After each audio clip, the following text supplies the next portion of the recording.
Just one of the great teachings that I've received from the great Taoist masters who taught me and the Chinese medical people who taught me was the Jing energy, which is the black kidney energy. It's the battery pack of your life. This is the energy that drives us, that gives us energy in the 12th round, the 13th round, the 14th round, the 15th round, like Muhammad Ali, versus the first round. Now, the first round's chi. That's your firepower. That's how you mobilize your immune system. It's how you mobilize your energy quickly. But Jing is the long-term power, and that's a kidney energy. So what we go for is we go for the Jing energy. We go to nourish the kidneys.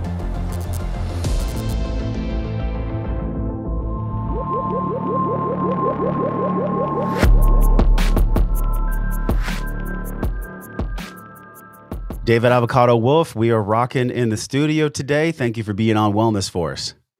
Thanks so much. Great to be here, Josh. Trent, how are you? I am so good. I've been looking forward to this for quite some time. You have been on the move. So it's great to get you locked in for about an hour or so. And there's so many things we can talk about today. But what was on my heart was, how do we prepare for 2022? This episode is coming out on January 11th, 2022.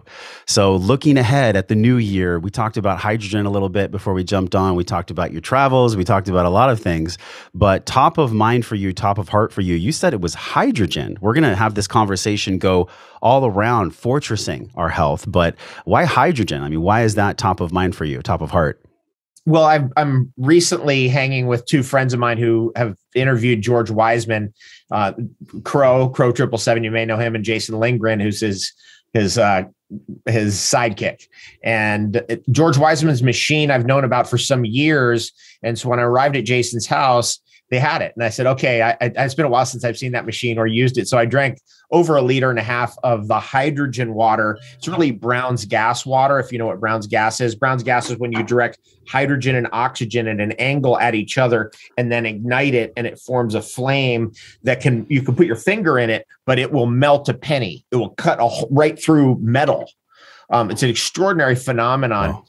Anyway, so I've been drinking the hydrogen water this morning. It cleaned me out. I was like, whoa, like 4 bowel movements clean out. Okay. Well, that's one way to fortress our health, to get rid of the things that don't serve us. You know, you have this Telegram channel. How many members are on this channel now? 100,000, over 100,000. 100,000. It's a space for you to speak freely, which, let's be real, your Instagram, your Facebook, they've been pretty censored over the past few years. Would you say that's a correct statement? Yeah, that's correct. They boxed me in. And see, it's the old Ross Perot problem. You know, Ross Perot, if you remember, he was the guy who was selling IBM computers, and eventually he became a better salesman than the entire company. And so then they, instead of nourishing him as a salesperson, like, hey, let's give him more. This guy's selling our stuff. Let's help him out. These people get greedy. And so this is kind of what Facebook or Instagram does. Instead of helping you out because you're doing so well on their platform, they try to stop you. They don't want anyone more powerful on their platform than them. And obviously what that led for with Ross Perot is he's like, I'm going to start my own thing. Bye. And they suffered the consequences. And that's kind of what I'm doing, is like, I don't like censorship. I never have. Censorship is un-American. It's undemocratic, and we're not going to have it. So I went to Telegram. Now, Telegram, I'm going to give you an idea right here at the beginning, Josh Trent, that is one of the most profound things. We were discussing it last night. It's one of the most profound insights of my life. And it's from years of traveling and years of studying politics, having been red-pilled when I was a child, growing up in Seaside Heights, New Jersey. My neighbor was a matriarch of a very wealthy family, and she would tell me, let me tell you who FDR really was. Let me tell you what the Social Security number's really about. Let me tell you what the Democrat Party has planned for the future. Everything she told me came true. And so there's a very important insight that I had over the years. It just hit me one day some years ago, and I've watched it ever since. And it's the reason why I'm on Telegram. And this is it. There's something at the core of everything politically in our whole life that we don't even look at because it's so at the core. It's so right in our face. We don't see it. Right? Because the most obvious things are just in front of us. That's why we don't see them. And this is it. Whoever's running this world, the thing that they do not want more than anything else, it's the front and center of the thing they want to divorce at all costs. And that is the fusion of Russian technology with American innovation. Now, Telegram is run by Russian hackers. Pavel Durov went to school with a friend of mine. He's the founder of Telegram. I said years ago, I asked her, I was like, what do you think of this guy? And she's like, he's the best ever. He's a true freedom fighter. He will go to bat for you. I guarantee you. Now, he's a Russian technologist. I'm an American innovator. You get what that means. And you put those two things together, that's exactly what they don't want. And that's why I'm doing it. Who do you think the they really is when you say they? It's the predator class. It's the world's elite, wealthiest people. G. Edward Griffin had a great book. He said it was the Fourth Reich of the super rich. That's what we're up against. We're against the Fourth Reich of the super rich, and they're not just Nazis. A lot of them are, though. If you look at who's the family running BlackRock, they're basically Nazis. Some of them are Rothschilds, right? And some of them are Rockefellers. And so there's, a group of families that they love controlling the world. And we call them the predator class, right? Because they think it's their job to control you, and they're control freaks and maniacs. We can get into what's driving their behavior. I'd like to, because I'm a Rudolf Steiner student, and it was Rudolf Steiner really got about that. Yes, I'd love to dig into that, because Rudolf Steiner, my friends here in Austin, they were putting their daughter in a Waldorf school. And unfortunately, Waldorf caved in. Now they're putting masks on kids. It was total heartbreaker. They had to put their kid, I believe, is in a Montessori here in Austin. And there's some private schools that they've actually hired teachers, because this is how children get indoctrinated. And it's really cool to see that you had a smart neighbor who red pilled you. Was that in San Diego? That was in Seaside Heights, New Jersey. That was in New Jersey. I lived there until I was 10 years old. We started coming to California when I was 7 years old. And eventually, by the time I was 10, my parents are like, we're moving to San Diego. So we moved from the Jersey Shore to San Diego. That's a huge transition. Think about how many kids are being indoctrinated right now. It breaks my heart. Like, it's heavy on my heart. I know you have a lot of things on your heart, hydrogen being one of them, health freedom being another. For me and in our community, we've been having conversation after conversation when it comes to how do I be sovereign? How do I be free? And first, I tell people, we have to know the powers that are trying to attack it. It's one thing to focus on the negative. It's another thing to spiritually bypass and pretend like nothing's going on. So from your vantage point, you travel the world. There's 10,000 interviews you've done. You've probably seen the best and the worst of media, the best and the worst of people. What do you see right now for 2022 that we should truly be aware of when it comes to our freedom of health, our sovereignty of being? Well, we're under a big pharma takeover right now, right? So they're using that as the weapon against us. In past ages, it was a military strategy, and they transformed their strategy. So in order to not be hit with the karma of killing, maiming, destroying, and all of the things that come with a war or a tyranny, instead of that, what they're doing is to try to get you to agree to everything, right? So once they get you to agree to it, then it's your fault. And the karma or the burden is off of them. And that's spiritually what they're trying to do. We call that lesser magic. So they're going to tell you what they're going to do. Then they're going to get you to do it on your own free will, rather than them forcing you to do it, like forcing you into a concentration camp. Now, I suspect we'll probably go all the way back to concentration camps, as difficult that is to envision or see. They'll be called COVID quarantine camps or some nonsense like that. It's already happening in places like Australia and Canada. I don't want to get into that too much. It's very negative, but coming back to what I'm going to see in 2022, we're going to see bigger bifurcation, right, between people who are buying into the system and people who are going, I'm not going to do this anymore. I'm not going to have it. And so we're welcoming actually all the people who've been jabbed, all the people who've been screwed up by the system. We're welcoming them with open arms onto our side. And we're showing them like, hey, we've been trying to get the word out there, and unfortunately had to go through a pain to get you here, but welcome here. And now here's what we're up against. And that's what I see in 2022 is there's going to be a huge awakening happening in a troubled, obviously the world predator class really wants their world communist tyranny, is really, if we want to just get clear about it, their bankster world communist technocrat tyranny. And so we're just going to go, hey, this is what we're going to have instead, which is real freedom, freedom of thought, freedom of media, freedom to move around. And what we're going to do is, instead of combating that old system, we're just going to displace it by building a new system and all new systems. And that's what we're doing right now. What do you think that new system feels like? What does it breathe like? What does it look like, the new system? It's more freedom than we've ever known, which is so epic. I'm feeling that, actually. I'm charged by it.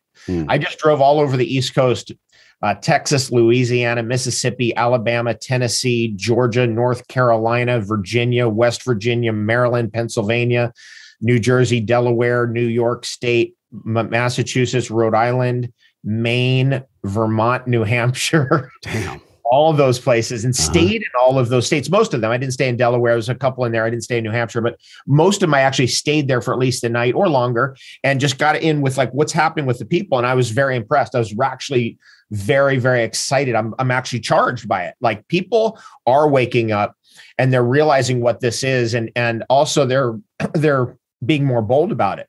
It's really cool. So that's another thing we'll see. We're going to see courage. If you remember the old David Hawkins scale, remember that scale? Like, oh, yes. 1,000. That's right. We talk about it all the time on this show. Okay, awesome. So I looked it up recently and just was like, okay, what's right above 200? It's courage. Courage, 250. Boom. Yep. So that was interesting to see it. I'm seeing it in action. It's like, whoa, cool. People are building up their courage. And it's came in the form of bumper stickers, or, a New York State. Just imagine, that's a Democrat stronghold. This guy painted his whole garage. I mean, permanent. Trump 2024, this, that, and the other thing. I'm not one of those people who believes that Trump's going to save us. He's obviously enrolled in the materialism and the medical scientism, with the quackery and all that. But he's better than what we're dealing with right now. So it's just good to see that people are standing in courage and saying, I don't care. You want to burn my house down or burn my garage down or whatever? I'm putting it up anyway in New York State. That was impressive to see. You pull from over 30 years of traveling, really the world. I've heard people describe you as the grandfather or the father, I don't know which one you want to be identified as, of superfoods and of raw living foods. Looking back on everything you've pulled from, how are you going to take all of the gems, all of the wisdom, and bring them to 2022 for your community on Telegram, for your channels on Facebook and Instagram to the best of your ability? How are you going to articulate that for this year? It's back to the basics. It's always basics. So I just keep bringing the basics in.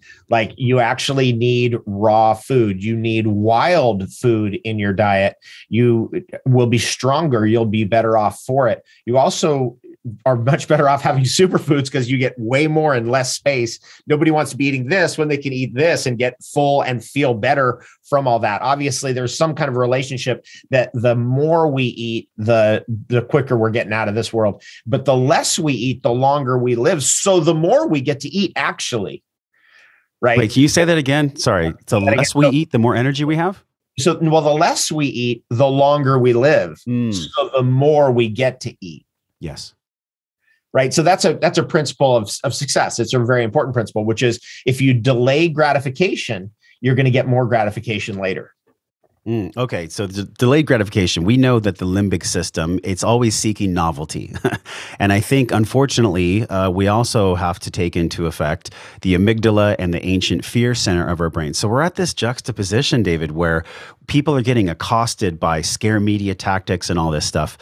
How do you lead people away from the fear, turn off the default mode network, get them into the conversations like we're going to have today? I mean, obviously, this is a platform to do that, but I'm just curious from you yourself, with all that you do, maybe your team, talk to us about how you promote this realism, because the realism is beyond our fear. The realism is beyond our ancient brain. I mean, we're sovereign beings. We're extraterrestrial beings that came down here to have a human experience in a meat suit. So how do you lead that conversation away from fear and into loving oneself, loving others, and freedom? Well, I'm a nutritionist, so I get to handle that in a really interesting way, which is one of the great teachings that I've received from the great Taoist masters who taught me, and the Chinese medical people who taught me, was the Jing energy, which is the black kidney energy, right? It's the battery pack of your life. This is the energy that drives us, that gives us energy in the 12th round, the 13th round, the 14th round, the 15th round, like Muhammad Ali, versus the first round. Now, the first round's chi. That's your firepower. That's how you mobilize your immune system. It's how you mobilize your energy quickly. But Jing is the long-term power, and that's a kidney energy. Now, kidney is the home of fear, right? So the reason why we're so easily driven into fear, especially in the Western world, is because typical Western pattern is very high in chi. Like, I think of Jim Morrison, very high in chi, very high in Shen, which is this aura. But there's nothing in the gas tank at like 30 years old, or in his case, 27 years old, that you run out of gas. And that's called a Jing deficiency. And Westerners are notoriously deficient in Jing. That was noted. For example, I first became aware of that in the Second World War research, that the Russians could survive 3 times as fatal of a series of gunshot wounds than a Westerner. Westerners would die quickly and Russians would hang in there. That's Jing energy. That's your ability to survive.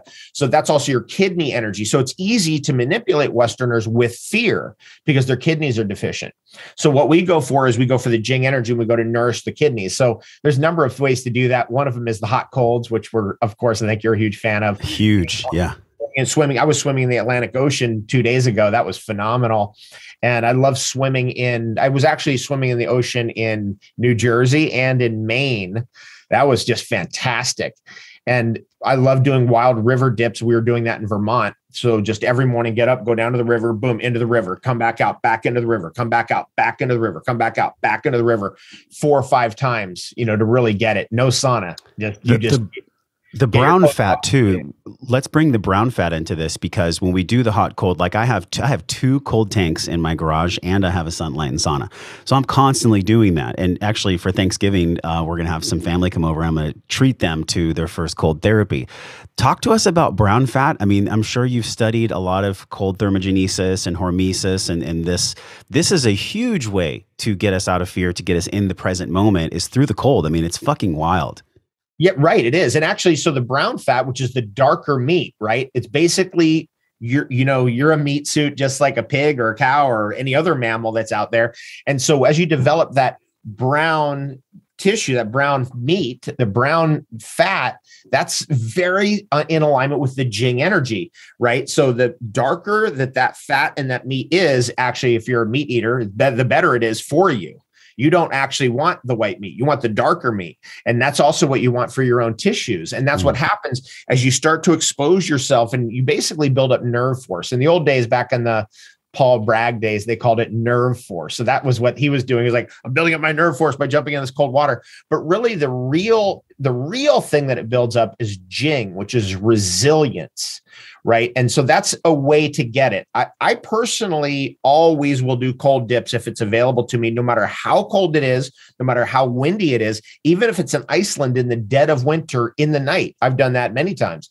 That's really, the power of it is just, it builds you as you're like, oh, this is what a human's supposed to be, because we're not born with clothes. We're not supposed to be running around with all these these buildings with all these heat systems. And it's weakening us. It's domesticating us, actually.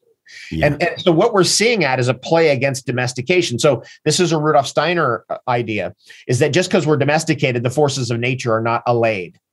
They're not just suddenly, like the saber-toothed tiger does not disappear. It just takes a different form and shows up as a doctor trying to jab you, right? The fangs coming at you. It will show up in numerous different forms to try to basically take you out of here. Because in this world that we're in, we have forces that are basically trying to exterminate us, and we have to survive. And that's for, in a wild environment, that's just obvious, right? Every day you're trying to survive. Yeah. But in a domesticated environment, you can be tricked. Now, another way to build Jing, I just want to keep on that point and on that frequency, is black foods.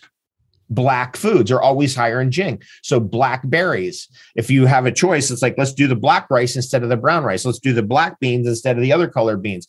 Let's stick onto the black foods whenever that's a possibility. One of the great kidney foods, very good inoculant against fear, is Rhamania, the great Chinese herb, the kidney's own food. And that's what I'm doing. So when I do an event in front of patriots or people who are like, okay, we're trying to, survive what's coming at us from every angle from the predator class, what we're doing is we're informing them of the Jing energy, and that, like, hey, you better get ready for a long fight, because we're at the beginning of inning 3 here in 2022, very beginning of inning 3. This is going to go extra innings. This is going to go 12 or 13 innings. This run that the predator class has laid out for us, they've been working on it for decades, if not hundreds of years, if not thousands of years. And they're going to go all the way with their plans. We better have enough energy to survive it. That's Jing energy. So the black food, being outside of nature, taking in the elements, going into cold water, and just doing things that are undomesticated, like being barefoot. and being back as a sovereign being on the earth. Like you are a natural being on the earth, and just taking that back into your being. And also the thought forms of like a wild being. See, what depletes Jing, and that's a very important point, is Jing depleting phenomenon like worry or excessive mental activity. As soon as you go into nature, as soon as you're jumping into cold water, that's gone. There's no more of this going. That's gone. That's You're in the present moment. There's nowhere else to be. There's nowhere else to be.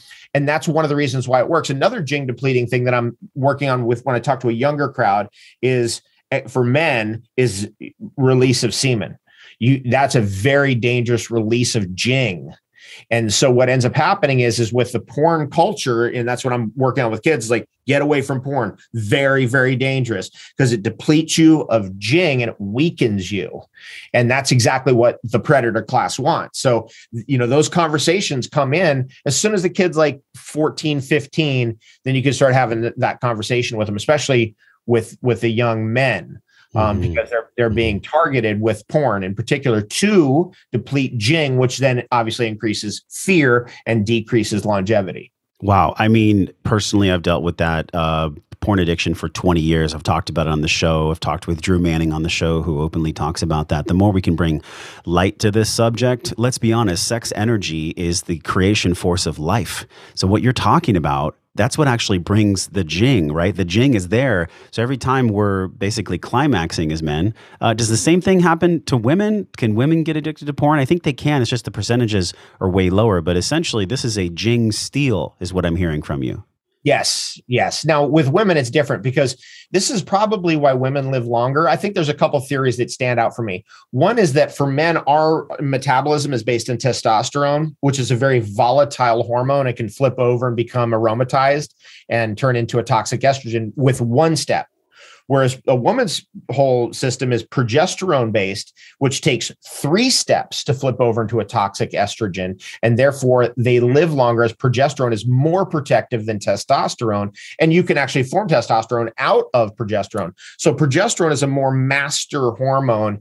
And to me, one of the greatest discoveries of our time is the discovery that really what's causing the breast cancer epidemic and many other problems, especially excessive menstruation problems, for example, which is a common theme of Jing loss in women, right? It's different for men, obviously, but when women, that excessive bleeding or excessive cramping, not that that's not going to happen. Obviously it's going to happen, but when it's excess, that's a Jing deficiency. It's actually leaking Jing, I guess would be a better way to say it. And so we have to work on both of those. Now, usually what it is it's the estrogens from the environment are being, they have to be neutralized by progesterone and testosterone. In the case of progesterone, 300 estrogens, toxic estrogens, are neutralized by one molecule of progesterone. That's how important progesterone is. Generally, by the way, when guys get to like 75, 80, I will recommend, if they're like, what do I need to do to just like boost myself a little bit? I will say 4 or 5 times a month, put a little bit of progesterone like a woman would use, like, in the inside of your elbow right here, or, under here, just to get a little bit of those hormone precursors to form more testosterone for men. Now, obviously men wouldn't do that for 14 days and then 14 off, 14 on, 14 off, like a woman would do if she was 60 or 65 or 70 and wanted to use progesterone and continue to keep her progesterone elevated so she doesn't suffer from hot flashes and then the decline that occurs once we go through menopause. There's many, many fractals in this conversation. As you were speaking, I was seeing like 5 different lines. One of the lines is we have a gender dysphoria campaign that I see unfolding, and it's very sickening, where men are being taught to be women, essentially, and women are being taught to be men. And there's a lot of confusion that's coming through in the media. We see Jordan Peterson talking about this. He was accosted for him just wanting to call a man and wanting to call a woman a woman. Now, look, I don't have any agenda myself. If somebody wants to be called zip, zan, zer, he, she, whatever, I'm down with it. I love people. And if you want to be called that, cool.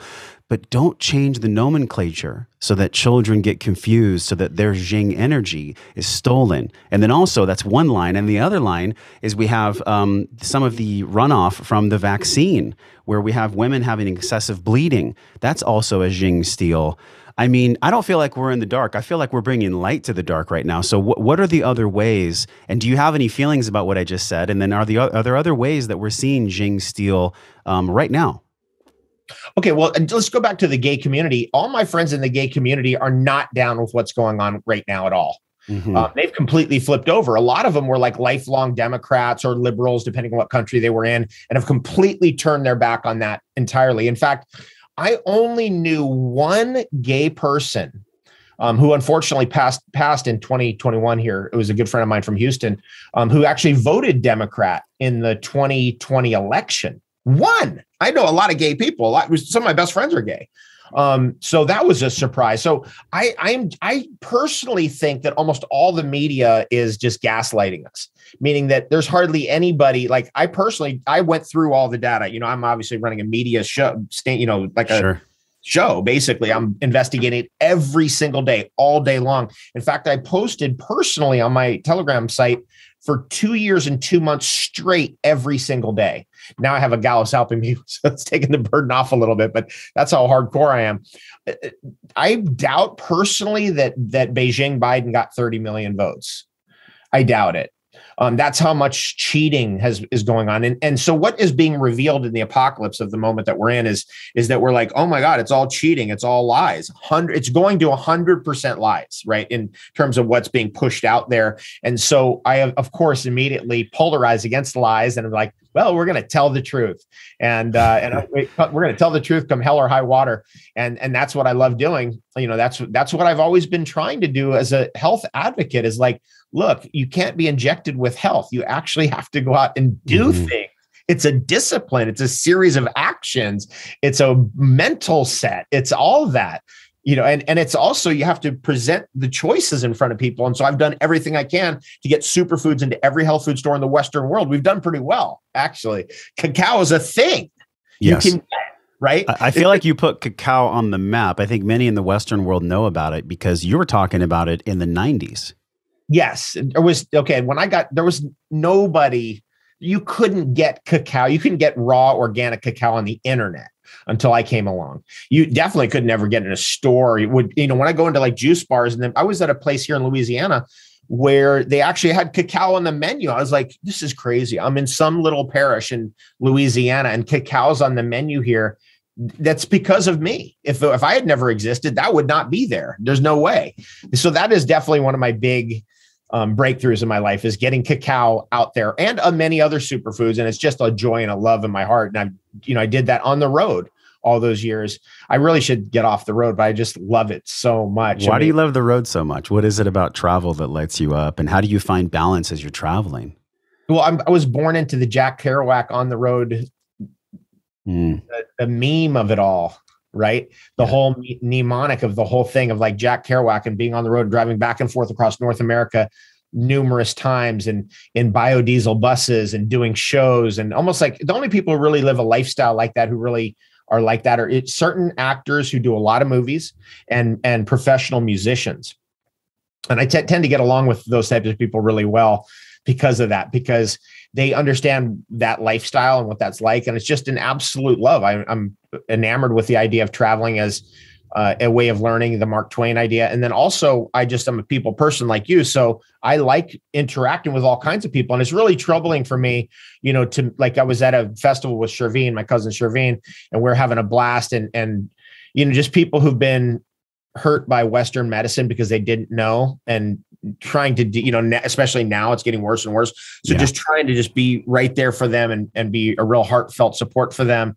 It's really getting difficult. I have to say it's one of the more troubling things I'm seeing.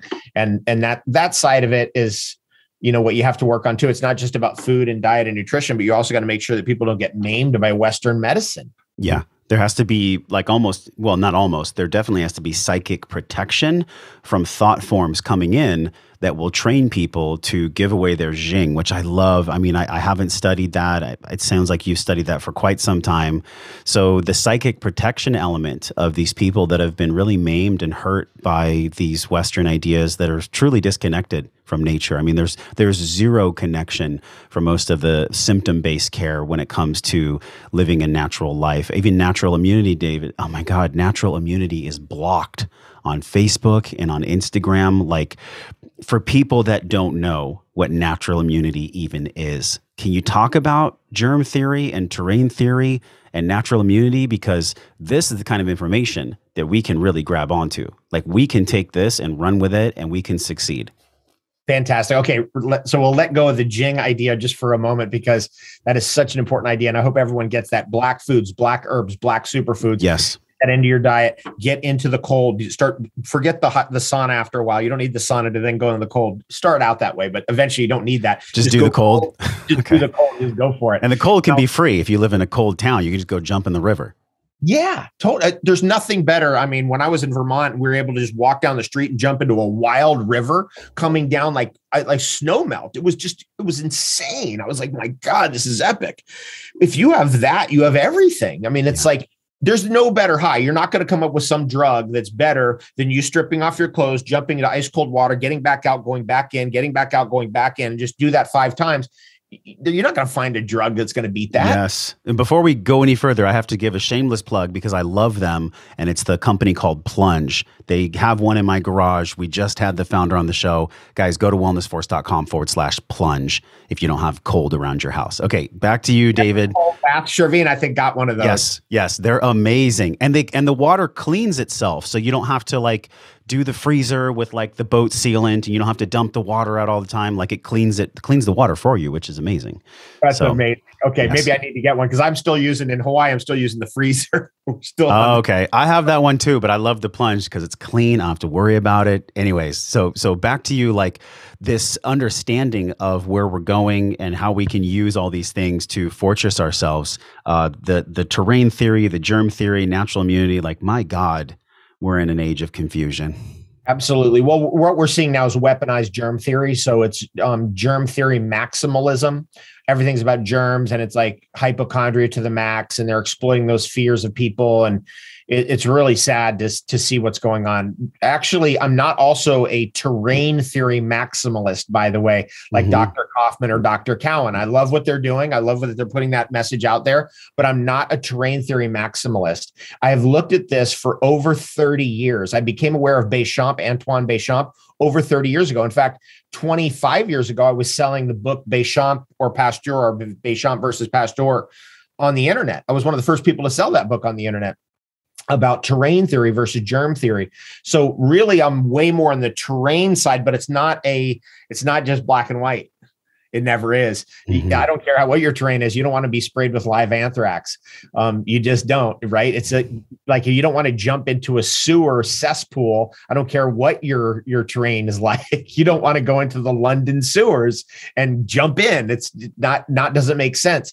So your terrain is the most important piece, and you can work on your terrain and modulate your terrain over time with the herbalism. So this is what they didn't want you to know. I come from a family of medical doctors, so I am actually genetically a doctor. I grew up in it, entirely in it. I mean, my dad's known Dr. Fauci for 50 years, all the way in. And we used to go to the medical trade shows. I went with my dad. I remember going to one in Philadelphia, and when I was 4 years old, and probably Dr. Fauci was there. I suspect he was there. And, it's like that. It's like I was born into it. So we're trying to develop the real medicine system. And so I'm here to tell you something, and that is the strength of their antibiotics is nowhere near as safe and as effective of the strength of a reishi mushroom, really good quality extract, because there, instead of their antibiotic, which is made from mushrooms and it's concentrated chemically, instead of that, we get the real mushroom in all the different forms. Maybe it's freeze-dried, then extracted. Maybe it's just alcohol extracted. Maybe it's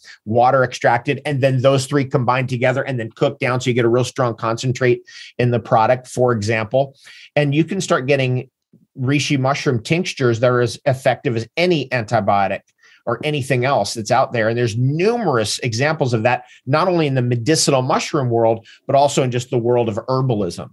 And for example, just dandelion root as a tincture and as an extract, or maybe you put the three together. A dual extract is when you put the water soluble fraction and with the alcohol soluble fraction, you put those together. But you could also freeze dry it and powder it, throw that in there. And there's other things you could do to strengthen it, or even make it into a spagyric and go for the alchemical angle on it. Dandelion root tincture is extraordinarily powerful against Lyme's disease. Just that. And we just look, oh, it's dandelion. It's just, we ignore it. And so this is another thing. It's that obvious stuff that's around us. I'm a believer that your medicine's growing right in front of you at all times. It always has. Your medicine's always there. It's in front of you. It's always been in front of you your whole life. And so whatever's growing right outside your front door, like if you got, let's say you've got dandelions and thistles growing outside your front door, which a lot of people do, it's because they're toxic. They got a toxic liver and they need to clean their liver out. And so nature goes, there it is. Here's your medicine. So as time goes on, when you're young, when you're a baby, you need mostly food and then eventually a little bit of superfoods and a little bit of herbalism.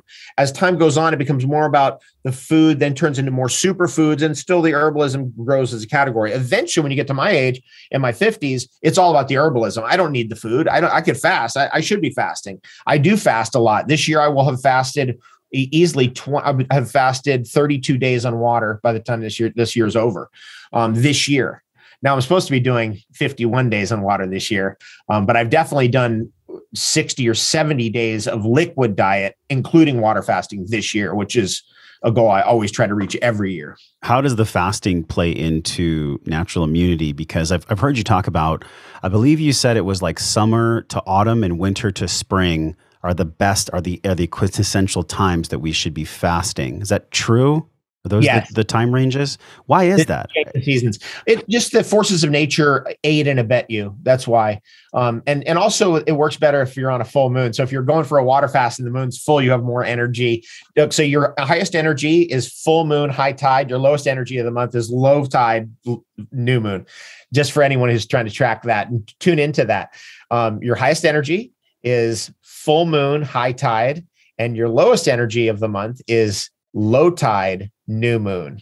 And if you tune into that, you start to go, whoa, okay, there's, the moon is affecting us. It's kind of like, we call that the sky clock. It's the sky clock. You're not going to go out for a suntan in the middle of the night. It doesn't make sense. You're not following the sky clock. So it doesn't just stop with suntans. There's many, many things. For example, right now we're going through a transition here at the beginning of 2022 where Uranus, which has been in retrograde in Taurus, and has been getting squared by Saturn, is holding and pushing cryptocurrency down. That's about to be released on January 18th. And then crypto will start creeping up, up, up, up, up. And so if you know those natural relationships, or you understand the sky clock, I'm not talking about Sunday horoscopes, but you understand the sky clock, then you understand when to move and when to do things. And when the seasons change, and there are legitimate seasons in the temperate regions where it changes. For example, the day of equal day and night is when it changes from summer into autumn. The day of equal day and night is when it changes from winter into spring. That's just the way it is on this earth. And if you don't know the day of equal day and night, which is we call the equilux. So we choose arbitrarily the 21st of March, for example, saying that's the equinox. It's just arbitrary. It doesn't mean anything. What's important is what latitude you're at and when the equilux happens, which is the day of equal day and night. That's the real change in seasons. And that's the day to be cleansing and fasting. Or you usually lead up to it. And then, of course, even after that. So we usually do a 3-week process. And so we try to put that day of the change of the seasons, or the solstices too, in the middle of the cleanse. So we all get it as part of the cleanse. In your research and in your travels, have you seen a difference between the Vedic and the Western model? Are you talking about using astrology from a Western template? I like both. They're both interesting to me. So there's uses for Vedic astrology and there's uses for Western astrology. Now, the Vedic astrology, as far as I can tell, is more based on so this is a very deep conversation, and a conversation I've been on for about 15 or 16 years, where I started realizing that the cosmology we're being sold and the space program is all fake. And it has been fake. And there's a reason why it's fake. And that's a whole rabbit hole I don't want to go down. But I first became aware of that in 2004, 2005. A friend of mine, old business partner, had left me some tapes. He's like, check this out. And that's when I first got the idea that's like, oh my God, it could all be fake. So let me just throw this at you. I think it's an interesting idea, is that there's actually two suns in the sky. There's the sun we see in the sky, which its light cannot be polarized. And if this light right here, if I have that light right there and I have polarized filters, at some angle, the polarization, that light's going to turn black. I can't see through the polarized filter and I can't see that light because that's a real light that's really actually here. Any real object in the world can be polarized out with polarized filters, meaning that at some angle of the polarized filter, you can't see it. but a hologram cannot be polarized out, meaning that there's no angle of a polarized filter that will block a hologram. It always comes through. So we know there's two things that obey that. Any hologram that's created on the earth and the sun. The sun. That's indicated to us for a long time that the sun we see in the sky is actually a hologram. Where's the real sun? Well, it's behind it. And I've talked to native people in Peru about this because they have a name for it. They call it the Yana Inti, the black sun, the sun behind the sun. The position of that sun correlates to what's going on in Vedic astrology. The position of the sun we see in the sky normally correlates to Western astrology. And that's how I differentiate between them. Now, I may have butchered that a little bit. I have to talk to my astrologers, to see if I got that right or wrong. But I can say for sure, in my opinion, there's two suns, for sure. Holy shit. Okay, so that's a rabbit hole that maybe somebody's starting to click on right now, but don't use Google, right? I'm tying this into the censorship that we talked about earlier too. All the thoughts that you bring into our consciousness and all the research that you've done and all the education you're presenting, you're doing it in a very honest way. But how do you decipher what's true and what's false? Do you have an intuition that you constantly sharpen? Do you have a board of CEOs in your company? Like, in other words, how do you determine, what is your intuitive faculty on how you determine what information is real when it comes to nature and our health and ourselves versus what might be kind of a scam or bullshit? It's the preponderance of the evidence. It's a preponderance of the evidence. And that evidence can come in all different ways. It can come in scientifically. It could come in from various types of synchronistic phenomenon that occur that drive me towards a certain subject matter. It was like, why am I going to this subject? Well, yes. Synchronicities guided me to that, so I better study it.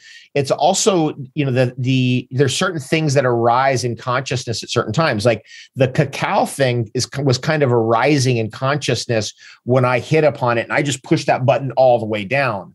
Right. That's kind of how, I was just riding that wave. I surfed that wave at the right time. But the preponderance of the evidence is not just materialistic. It can be, and science can be materialistic. And I believe in science. I don't believe in scientism. Scientism is a scam designed to say, this is our religion now, and you can't study ghosts because that doesn't exist in our religion, or you can't study Bigfoot because that doesn't exist in our religion, or you can't say there's two suns because that doesn't exist in our religion. And you're obviously a kook because you are saying that. So where we're at with all of this is that we're into entertaining possibilities. We're not into believing in things. Believing in things is a disaster, a massive disaster. So we're always working to, let's entertain this possibility. Let's look at the evidence. Where is the preponderance of the evidence? Now, to get the evidence, you have to go around gatekeepers like Instagram, Facebook, Google, et cetera. And you actually, mostly I get a lot of my information from reading, right? So when I read a book like Moby Dick, which I just read, Moby Dick, every word, and a book that great, I will savor every word. Sometimes I'll read the page 2 or 3 times, even before I go to the next page. We're on page 25 of Moby Dick, because Moby Dick it's an enfolded there. Much of the fate of Western civilization is enfolded into the great works of literature of Western civilization and the great works of art, to be really specific. The whole fate of Western civilization is encoded in the art. So on page 25 of Moby Dick, it says the contested presidency of the United States and the battle for Afghanistan. It's there. He has a dream. Ishmael has a dream in the beginning of the book, and that is in there on page 25. Anybody can look that up. And what's telling us is, and I read that right when all that was happening, the whole Afghanistan thing and the whole contested, obviously president of the United States and all of that. I was like, how could this be? What is this? This means you're on track, right? It means that the synchronicities are guiding you, and there's going to be something there. Now, I do want to just go through Moby Dick in particular because of its pertinence and the specificity to the situation that's at hand. We're coming to, I think, what will be somewhat of the self-destruction of Western civilization. It will rot itself out from the inside out. Obviously, we'll build a new thing, and a new thing is going to be born out of it. I think most of the energy of that new thing will be in the old Soviet bloc and in Russia, actually. As we go into hundreds of years in the future, we'll see liberty movements and freedom movements and technological innovations of astounding proportions coming from that side. And the whole energy is shifting that way. But I think in places like North America, places like Texas, Missouri, Oklahoma, Florida. You're going to see real outbreaks of liberty like we have never known, because as people become awake, they become aware of all the encroachments. Now, if you remember Moby Dick and you remember the story, I didn't remember how it ended. And so I was so stoked to get to the end and not remember. Like, I don't remember what happened at the end of Moby Dick. What's the book about? It's about the Captain Ahab's monomaniacal desire to destroy nature, to control nature, to hunt down his arch nemesis, which is a natural, noble creature of the ocean, Moby Dick, a sperm whale. And it's all about whaling and humanity's just insane drive to attack nature. And I can only tell you this because I want people to read it, but I will say this: that never ends well. That is not a good idea. And that's what we're dealing with right now, right? Because the scientism, especially the medical scientism, is saying, oh, just take this pill. You don't have to do any responsible stuff, or you don't actually have to do anything. You're just going to bypass all that with a pill, or you're going to bypass it all with a jab, or you're going to bypass natural immunity somehow by just with all this other stuff. It never ends well. In fact, it usually ends the opposite. It ends in total destruction and disaster, which is good for that system, right? Because that's what we want for that system. Get out of the way. Yes. It will destroy itself. So that's why we have to build a new thing. And that's why it's important to just keep focused on the new thing. We just keep working on the new thing, natural immunity. Eventually, when you get to the herbalism, when you get to the electronic medicine, when you get to the realization that we do have a technology, it's not scientism technology, it's scientific technology.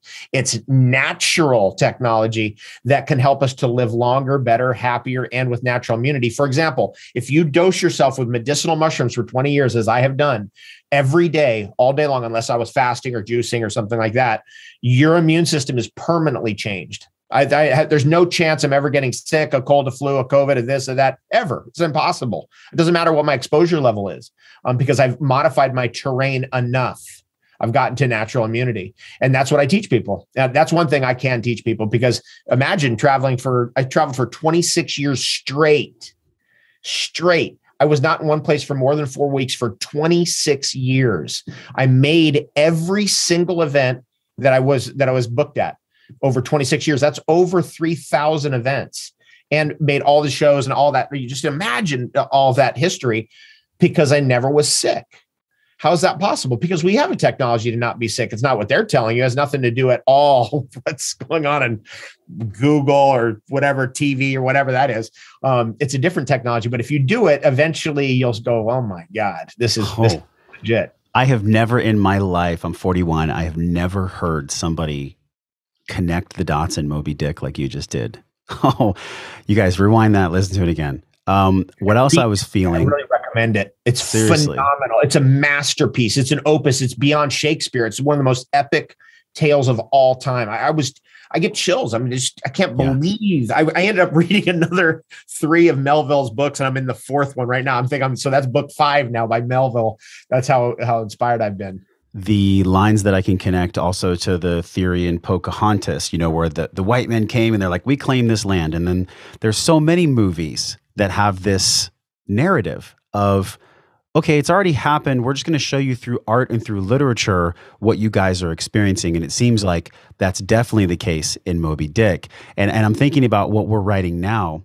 So for those of you on YouTube, David is holding up the copy. Is this the copy of Moby Dick? Yeah, I'll show you the battle for Afghanistan. It's right here. Watch. I'll just pop it in here. Page 25. There it is right there. Right there. The bloody battle in Afghanistan.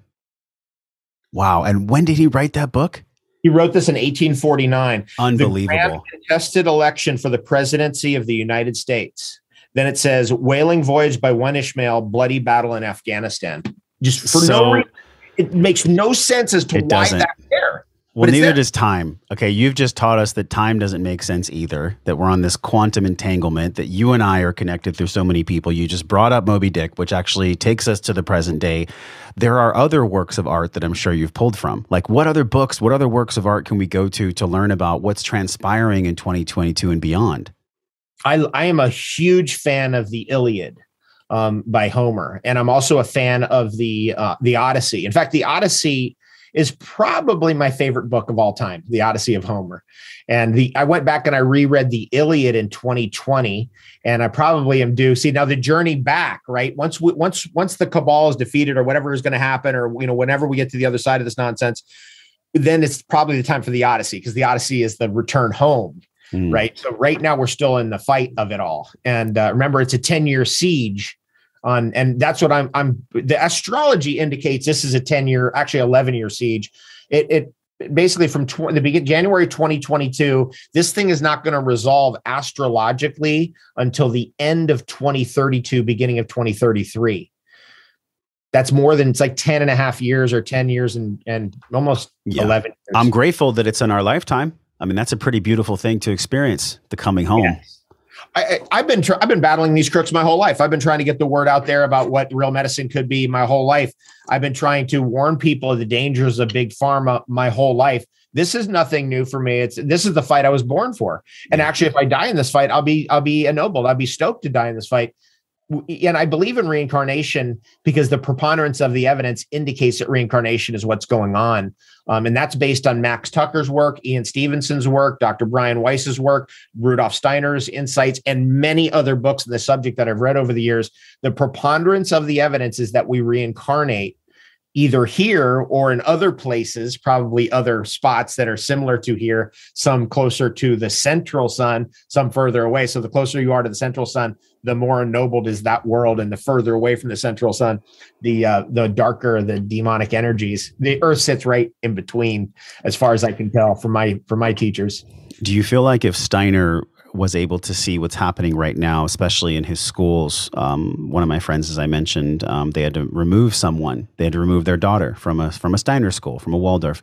Do you feel like he would be turning over in his grave, or did he write those works to warn us what he already knew was going to happen? He wrote them. He knew it was going to happen. See, when I got into this thing, like the fake space program crap and all this stuff, I was like, my God, Steiner called it. Because I've read thousands of books. I'm a reader. I believe in reading. I know that reading is a way to transform your life and transform your karma, for sure. Reading transforms your karma, no question about it.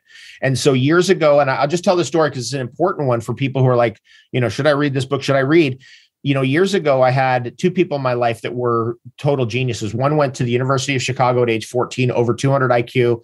Another one was my cousin's best friend. That was my cousin, actually. My cousin's best friend, this guy, Kevin, he went to MIT at age 15. And so I was listening to Tony Robbins back then. This is even before Personal Power, right around the time Personal Power.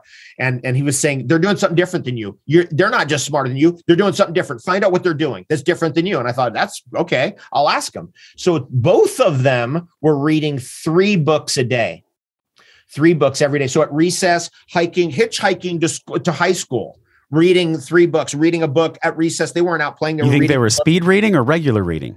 I think that they just had very good reading and very good reading comprehension. Now, I don't have very good reading comprehension, so I do things like this. You can see how I mark this book up. So what I'm going to do now is when I get home, I'm actually going to go back to page 1 here. I'm going to look at my first note. I'm going to have this sitting here, and I'm going to have my computer, and I'm going to type the note. So everything I tag in a book is an interesting idea, a turn of phrase, a word I don't know. And I'll whatever that is that it brings up for me, then I type that out. And then when I'm all done with this, all of Melville's works, I'll have an entire file on my computer of what these books are about and all my notes about it. And I can reference them at any time. Now, the reading eventually led me to Rudolf Steiner. That's how I got to Rudolf Steiner 20 years ago. And Rudolf Steiner was very clear that the Antichrist is coming in between 2016 and 2040. I've just been watching it, maybe it is, maybe not. I don't know. We'll see. What's the preponderance of the evidence? When 2020 rolled around, I was like, it's on whatever this Antichrist thing is, whatever that is, whatever that means. I think it means a peak of evil. We're coming to a total inversion where everything that's put out that's supposed to be good is actually bad, told to you as bad. And everything that's bad is now told to you as good. Everything's inverted 100%. I think everyone sees that too. And we're in a World War II cycle, but this time it's going to be much more intense than World War II, there were places to hide. World War II, there was, 100 million casualties, 50 million dead. I think this could go worse. I personally do. And this is the moment of the Antichrist. And this is, as much as I don't like to say that, we got to have, our great minds like Rudolf Steiner. This is what he warned us about. This is what he came to earth with this. And I'll tell you what he came to earth with. The core of all of Rudolf Steiner's teachings, which is 1,000,000 pages of material, 1,000,000 pages of material, interesting material, not repeat material. Everything's unique. That's 50 to 60 pages a day from age 15 to age 65, every day, Monday through Sunday, 50 to 60 pages every single day. Just to put that in perspective, that's a being that I want to, Rudolf Steiner wrecked it for me. He wrecked it for me. All of a sudden I was like, but all this other stuff, but he was right on that. And he was right on this. And he was right on that. Eventually I got to Rudolf Steiner's core teaching, which I do want to share here. He said basically that in the epoch of the time that we're in, the post-Atlantean epoch, which by the way, I don't buy into Darwinism. I don't buy into creationism. I buy into what the theosophists have said, is that there's epochs of time with different humanoids involved. And we're in the post-Atlantean epoch, and the humanoid primarily that's involved is us. There's been other humanoids before. There's other humanoids on the earth right now. The Bigfoot, the skunk apes, the dogmen, the this, the that, and I could go on. The Almas, the Yeti, the on and on and on. And there's the Menehune of Hawaii, and I could go on and on and on about that, because that's a very important area of research for me personally, and that's something I love to investigate. But aside from that, in our epoch, there's 3 events that will occur. One is the incarnation of the escapism element, the incarnation of the false idol element, which Steiner calls the Luciferic impulse. Yes. Well, then comes the Christ impulse, which is in the middle, which is the impulse towards compassion and protection of the earth.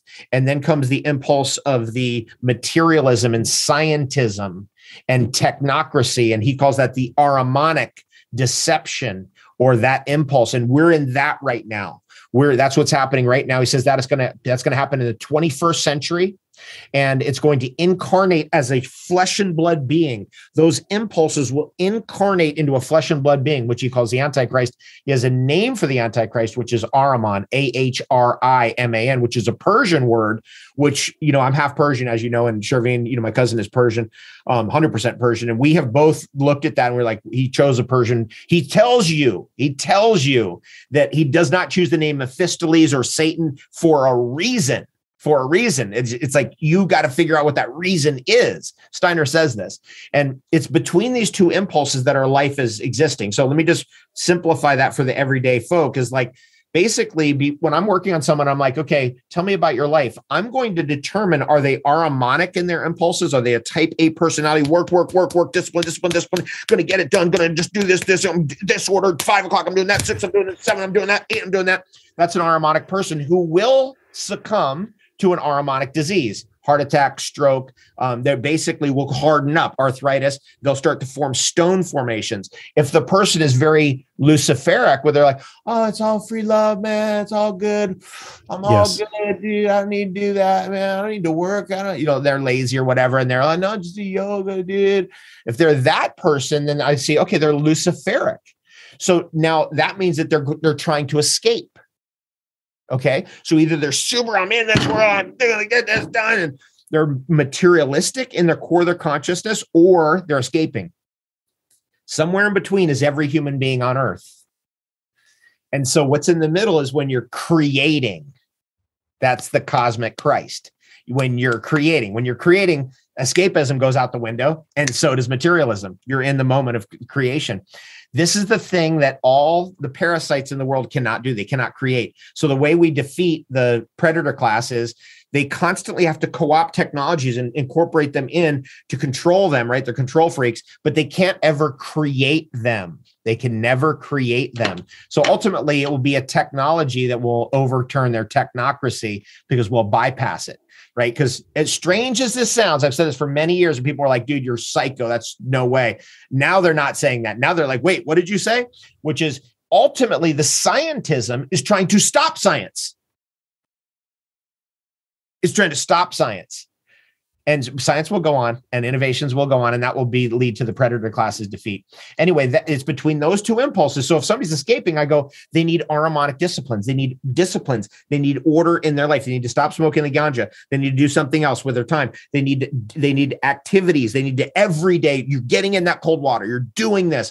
And that forces them out of, no, I don't need to. I'm good. Which is the escapism. The other flip side of that is if somebody's aromanic, let's say they're a vice president of Virgin Atlantic or something, which I'm thinking of a particular woman. She started smoking pot at age 42. It was great for her because she was so, I'm doing this at 6, I'm doing this at 7, I'm getting this done, I'm achieving these goals. It's too much. She's going to end up dying of a stroke, a heart attack, or she's become too hardened, arthritis. She's become arthritic in her consciousness. And the cannabis moved her back into the middle. Mm-hmm. And ultimately, that's the whole teaching of Rudolf Steiner. That's it. If you understand that dynamic, the Luciferic impulse, the Harmonic impulse, and the cosmic creative Christ in the middle, then you understand how to guide every part of your life. Every part of your life. You can see where you're escaping. You can see where you're overly too disciplined to a fault. You need discipline, but not to a fault. You need escape, but not to a fault. You need to balance the forces. That was one of the coolest rants I've ever experienced in almost 500 shows. I really enjoyed your education there. I mean, that was fucking awesome. And the reason I say that is because I have a ton of books, and one of them is Lao Tzu, and he talks about the middle way. And it's exactly what I believe you just really transmitted to us from Steiner, this middle way. The middle way, it can be fleeting. It can be one day it's there, one day it's not. There's never a, quote, balance. I believe there's always a balancing. I'm a new dad. Do you have children or no children? I have no children, but I've raised several children. I'm really, congratulations. Thank you. There's nothing more amazing than seeing kids grow up and the people that they become. Super awesome. Well, being a father of any kind, whether it's a business or children or birthing, whatever it is, like there's constantly this moving target of where that middle way is with the two energies you transmitted from Steiner. How do we balance ourselves and be in that balancing process? Is there a check-in process that you have? Like, what's your, especially as you travel? I mean, I can't think of a more go type activity than traveling. So is there a point in your consciousness where you go, okay, no matter what, I'm doing these 2 or 3 things a day. No matter what, those are going to be my balancing rods. That's how I'm going to make sure the water in my system is at peace. Like, what is that for you? It's a thermostat for sure, that it tells me like, you're working too hard, like ease up, dude, like, come on. And then someone will say to me, because we always get signals from, God talks to us in riddles.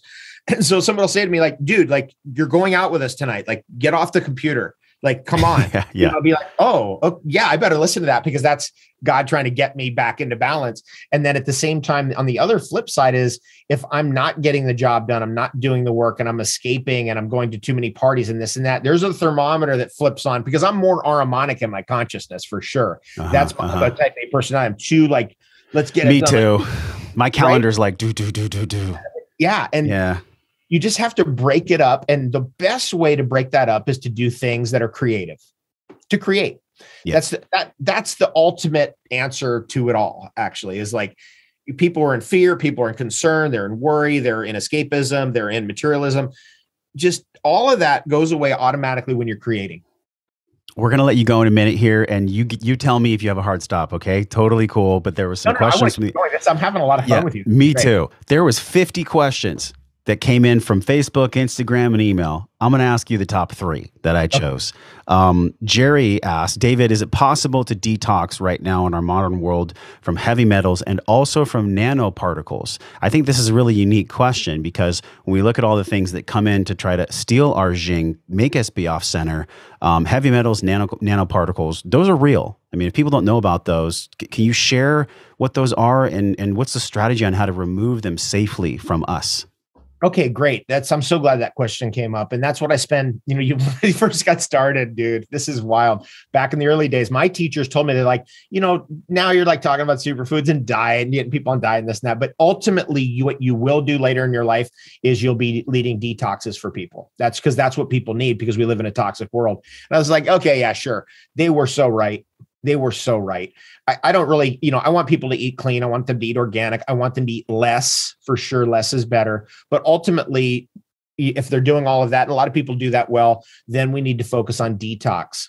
And is it possible to detoxify our body? Absolutely. Yes, for sure. The results are self-evident. They're self-evident. It's something you feel, it's visceral, which is really beautiful because step by step, you clean house, you get better and healthier and you go, God, my head's clear. I'm actually not in a fog anymore. And step by step, you start realizing that nanoparticles that have been sprayed on is like aluminum and barium and strontium and other God knows graphene oxide and other particles, basically miniature plastic materials, can be detoxified. I'm a believer, Dr. Group is a good friend of mine, and him and I share this very strongly together, that no matter what the insult is, there is a correction. No matter what the insult is, no matter what the toxin is, there's a way to get it out. There's a strategy, and they come together. It's like logic and illogic. It's rational and irrational. You can't be rational without the irrational. That doesn't make sense. You can't be logical without the illogical. One defines the other. So the toxin defines the detoxification. They come together. So, for example, in the current age we're in right now, 2012, the famous Fatih Musa study, I'm a big fan of the C60 molecule, which, usually in nature, you're going to find when a lightning strikes a tree and charcoals a tree. That's where you would find it in ancient times. And people knew that type of charcoal is different than normal charcoal. The lightning charcoal is different. And that's how ancient peoples deduced all of this. But that comes up in our time when we need things that can detoxify nanobots and nano substances. And there the C60 is. So I'm a big fan of C60. I've seen it work miracles. I've been on it myself since 2015. So it's a long time, a lot of experience with it. I've made it, had many of meetings with the greatest scientists in the world on carbon. When I got oriented to reading every book in my house, and I got super into reading, trying to read 3 books a day, one of the first books I picked up was Isaac Asimov's The World of Carbon, which is still one of my favorite books, and brings us back to the simple. We talked about hydrogen in the beginning. You're 62% hydrogen, you're 34% oxygen, and you're 12% carbon, and 2% of everything else. So these are important areas, and that's what we work with on our cleanses. We work with hydrogen, oxygen, and carbon. Those are the 3 areas, because that's what you mostly are. And if you do the charcoal, you do the C60, you do the detoxifications, which means the bowel cleansing and sweating and the hot and colds, and you work with the systems to get everything out, especially high magnesium intake, for example, lots of ozone and oxygen, if you can access that, or MMS or oxygen therapies, hydrogen therapies, whether it's mega hydrate or George Wiseman's brown gas machine, which is what we've been drinking here. Whatever it is, you just work with the tools that you have, and you work through the idea that less is more. The less you're taking in, the more chances you have to release. And once we got that really down, and we've really worked it down, it's all about emptying you out, because your body knows what to do. Your body is intelligent. Is there a starting place like where you can get all of those things you mentioned? Do you sell kits like that? Do you have is there a slew of products, or is it come in a kit to do what you just talked about? The best way to do it is to join either somebody like my friend Fully Raw Christina on a cleanse, or join me on a cleanse, and then we go through it together. Because giving somebody a kit, okay, that's cool. And, I'm very good friends with, Arise and Shine founder, Dr. Richard Anderson, and he's a wonderful guy. His company's not controlled by him today, by the way. Those products are made by his ex-wife. They don't see eye to eye on a number of things, but he was always a big advocate of you got to do this as a participational community exercise. That's how I feel too. If we do it together, it's better. So we get everybody from all over the world, hundreds of people, and we get them on a Telegram chat group, and we're chatting every day. We're doing one right now. Actually, it kicks off on December 1st officially, but we're already started. The communication's already started. And then we're doing it together every single day. And that makes it much easier to do. Okay, beautiful. So we'll link that as well as the other 100+ things that David has talked about. We'll put those in the show notes. Adriana says, "Is Shishandra a good herb for focus? What about mental clarity? I'm trying to relieve coffee, but I want the effect that caffeine gives to my brain and mind." Great question. Okay, so there's a big research was done quickly on coffee and caffeine, done by Life Extension magazine. It's online. You can find it. 2 very voluminous, well-referenced research projects. It's not even papers, but projects on, is coffee good or bad for you? Then Dr. McCullough did his thing. I don't know if his thing's still online. Another very detailed analysis. And basically what was discovered is kind of what makes sense, which is coffee is an herbal medicine that's good for some people and not for others. It's not good for me. I'm not a coffee drinker. I could do a mocha once every now and then, but it has to have chocolate in it. I can't do just straight coffee, and I don't really know how to. Does it make you feel jittery, or does it blast your adrenals? Yeah, and I just don't like what it does for me. It's not that I don't like caffeine. I can do caffeine like in Yaupon, which is what we have here in the South. It grows in the bushes over here, which is it's the yerba mate at the north. It's Ilex vomitoria. Okay. And that's that really works for me. But if I do that much caffeine out of a coffee bean, I'm crushed. It's not the right herbal medicine. So you have to find that for yourself. But the research by Life Extension and Dr. Mercola indicated that if coffee is a good medicine for you, then it is a good medicine for you. You'll live longer. You'll have less diabetes. You'll have less cancer, less heart attacks, less stroke, et cetera. So you have to identify that first. But it sounds like this person knows their mind's going, take a break, take a break, take a break. So what to switch to? The Finnish people during the Second World War switched over to chaga mushroom, which is a really good switch over. It works really well because it has that same black energy, right? Because coffee is like a black brown energy. So it is a Jing substance. Coffee drinkers who, if it agrees with them, they do live longer. The research proves it, but that doesn't mean it agrees with everybody, because some people, the tannic acids will burn through their digestive organs and then it's not going to make it. But this idea that you can switch over is very valuable and very useful, because you need to switch one thing to another. Chaga tea is very good. I like Schizandra tea a lot. Now, Schizandra, in the Chinese medicine system that I was taught in, Schizandra is arguably number one herb in the world. I have numerous bits of evidence over the years that I've compiled that Schizandra may just be that. I am an absolute fan for anybody drinking Schizandra tea whenever possible, including myself. Just recently, by the way, one of the things that detoxifies the spike protein is shikimate, which is the aromatic carbon precursors to the 3 most important amino acids for all colors and smells and aromas in nature, which is phenylalanine, tryptophan, and tyrosine. Those 3, that's the precursors of that is called shikimate. So I'm looking at, like, shikimate is one of my favorite substances to ingest. Pine needle tea has it. Star anise has it. It's also very prevalent in fennel seed. It's present in carrots. And so carrot juice suddenly comes back in. And then the number 5 actually on the list is Schizandra. Then it turns out that Schizandra is always full of surprises.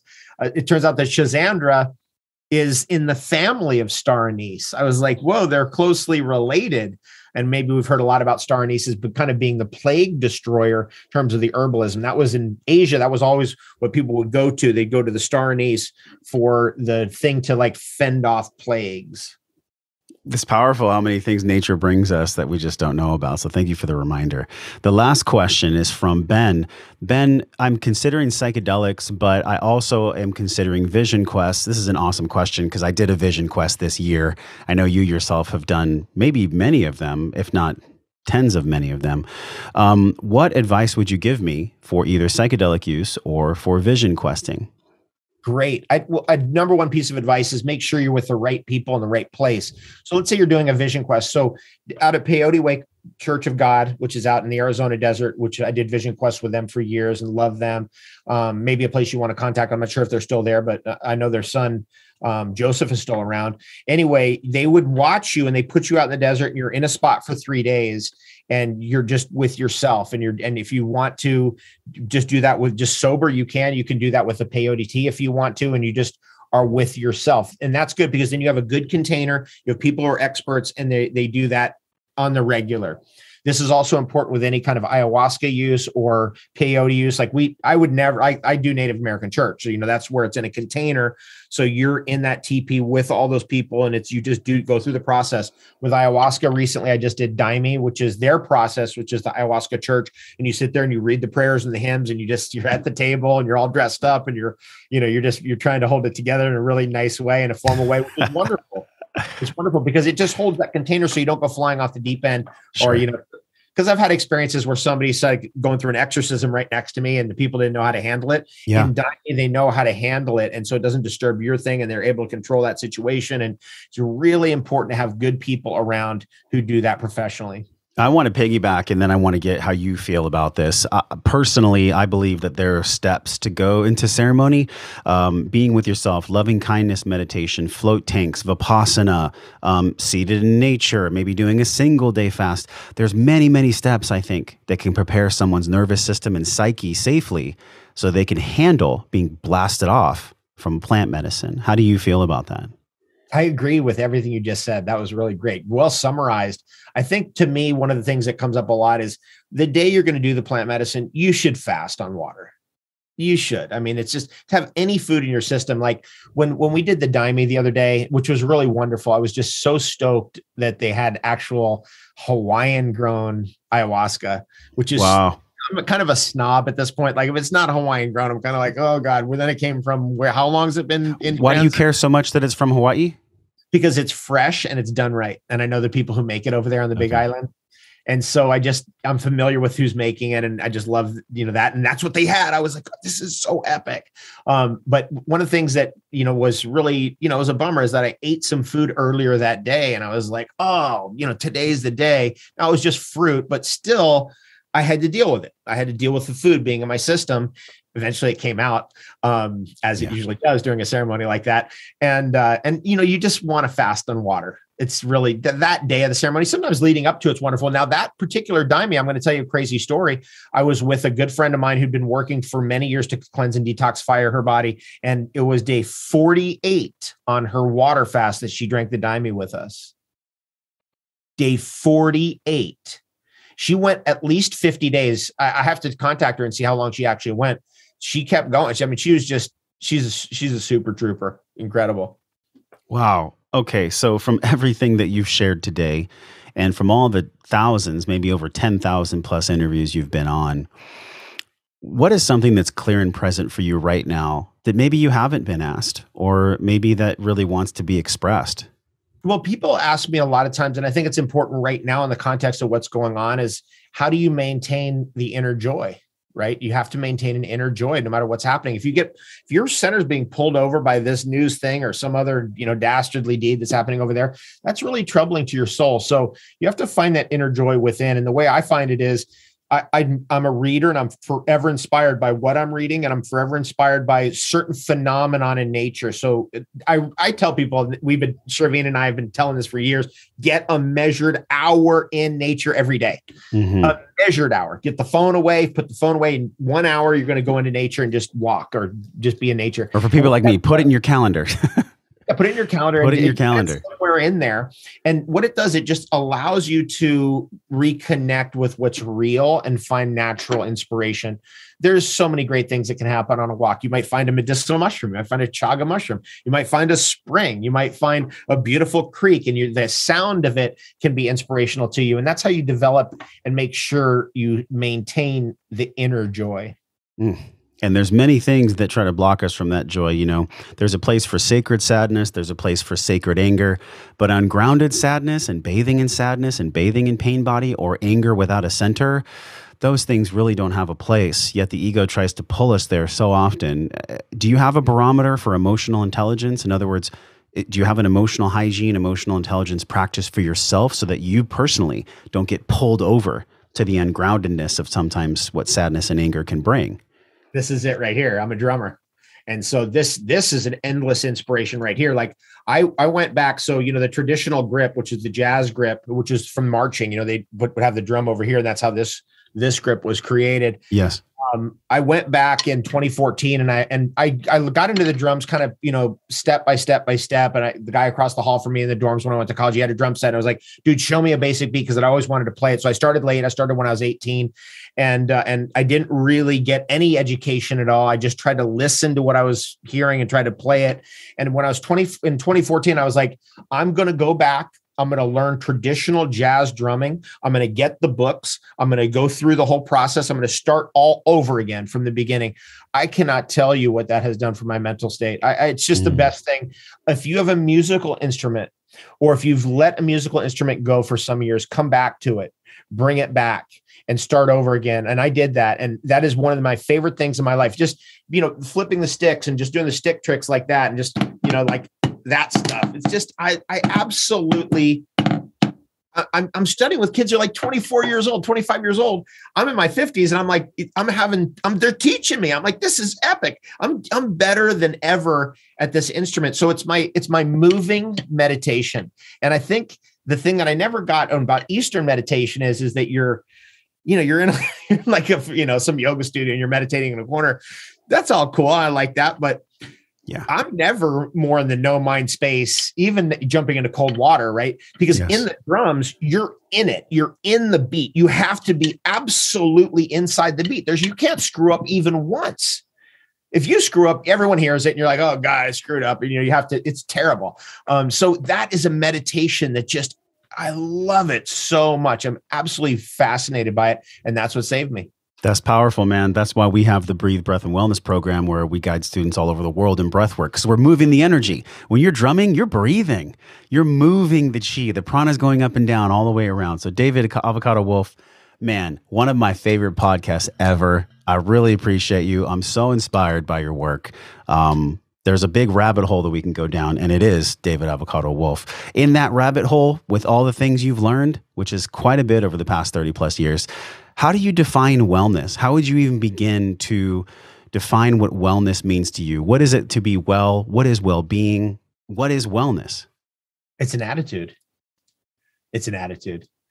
I have a friend right now going through a very difficult time with her health, and she has survived the most crazy thing ever because her attitude is one of graciousness, gratitude, and wonder. And she's making it. And step by step, she's getting stronger. And she was reduced. A cancer wrapped its way around her spine and basically tightened around her spine like a snake and tightened her so she could not walk. And she hadn't walked in months. And yesterday she was up for 15 minutes. It was awesome. Super awesome. So it's just, that tells me attitude is everything. Bomb drop answer. Where can we play with you online? How can people dig into your work? I had everything on YouTube, and I still tell people just go to YouTube. Yeah. And it was all there. I had it all there for free. They deleted my page completely without. Did they tell you why? No strikes, no warning, anything. Just deleted me off of YouTube one day back about 4 years ago. It was one of those. So now I basically, what I recommend is when we come around to March, join me on a cleanse. And just, you can go to davidwolfe.com, WOLFE, and get on my newsletter. And that's really fun. I go berserk on my newsletters and have a lot of fun with it. I think you'll really enjoy it. I put all my memes in there, hundreds of memes, and it's really fun. Anyway, cool. So the getting together day to day on a cleanse is probably the best way to interact with me, because I like being there with everybody who's in those cleanses, and we have a lot of fun, and we do the live calls together, and I answer everyone's questions. Sometimes those calls go 5 or 6 hours, and we just get into it together. And it's super great because when you're cleansing and fasting, your concentration's better, after you've detoxed a significant amount, and you can really be with people, especially when it gets down to the water fasting. So I'm a people person, and those are some of my favorite moments, just being with the people on the water fasting and talking to them on a live Zoom call. I really enjoyed this so much. Until we see you again, David, either on Wellness Force or out there on the internet land or in person, I'm wishing you personally so much love and wellness. Thank you for coming on the show. Thanks so much. Likewise. Today is the best day ever. Appreciate you. Guys, we're talking about David in Wellness Force /community. So the community is the antidote for all the things that are trying to separate us, and they won't, because we have community. So we'll talk to you then.